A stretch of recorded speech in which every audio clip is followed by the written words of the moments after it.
অল্প কিছুদিনের মধ্যেই।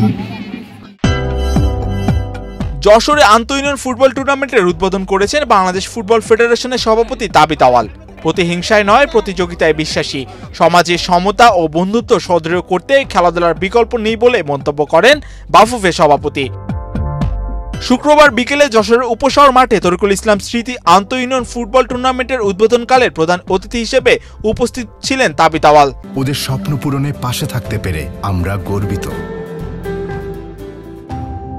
এই সময় যশোর উপশহর মাঠকে মিনি স্টেডিয়ামে রূপান্তর করার ঘোষণা দেন তিনি। যশোরের ক্রীড়াঙ্গনের ঐতিহ্য আছে জানিয়ে বাফুফের সভাপতি বলেন, এখান থেকে অনেক খেলোয়াড় জাতীয় পর্যায়ে কৃতিত্বের স্বাক্ষর রেখেছেন। আমরা জানি যে বিগত দিনগুলোতে অনেক ভালো ভালো সুনামধন্য খ্যাতিমান প্লেয়ার জন্ম নিয়েছিল, তারা বাংলাদেশের বিভিন্ন ক্লাবে এবং জাতীয় দলে খেলেছিল। আমি বিশ্বাস করি যে আজকে এবং আগামীতে আমাদের অত্র এলাকার অমিত ভাইয়ের নেতৃত্বে আরো খ্যাতিমান খেলোয়াড়রা তৈরি হবেন এবং বাংলাদেশের জন্য খেলা ধরবেন, যেভাবে আজকে আপনারা অনেকে লড়ছে। যত ক্রীড়াতে আমরা যোগদান থাকবো ছোটবেলা থেকে, ততই শারীরিকভাবে এবং মানসিকভাবে আমরা একটা ভালো মানুষ হিসাবে তৈরি হবো বা তৈরি হতে আমরা সহযোগিতা করতে পারি। চলেন আমরা আমাদের সমাজকে উন্নত করি এবং দেশকে আসলে মেরামত করি। এই বক্তব্যের মাধ্যমে, এই অভিযানের মাধ্যমে আজকে খেলার অনুষ্ঠান আমি আনুষ্ঠানিকভাবে ঘোষণা করি।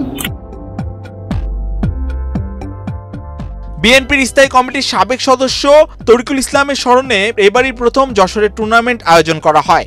উদ্বোধনী অনুষ্ঠানে আরো উপস্থিত ছিলেন বিএনপির জাতীয় নির্বাহী কমিটির ভাইস চেয়ারম্যান অধ্যাপক নার্গিস বেগম, বিএনপির কেন্দ্রীয় কমিটির খুলনা বিভাগীয় ভারপ্রাপ্ত সাংগঠনিক সম্পাদক অনিন্দ্য ইসলাম অমিত, বাফুফের সহসভাপতি নাসির শাহরিয়ার জাহেদি, যশোর জেলা বিএনপির সভাপতি সৈয়দ সাবিরুল হক সাবু, সাধারণ সম্পাদক দেলোয়ার হোসেন খোকন, যশোরের চেম্বার অফ কমার্সের সভাপতি মিজানুর রহমান খান সহ আরো অনেকে।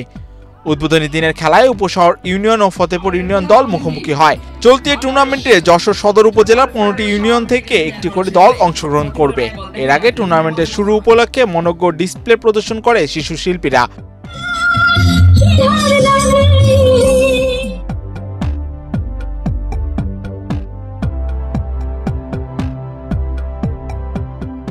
পরে বেলুন উড়িয়েও টুর্নামেন্টের উদ্বোধন করা হয়।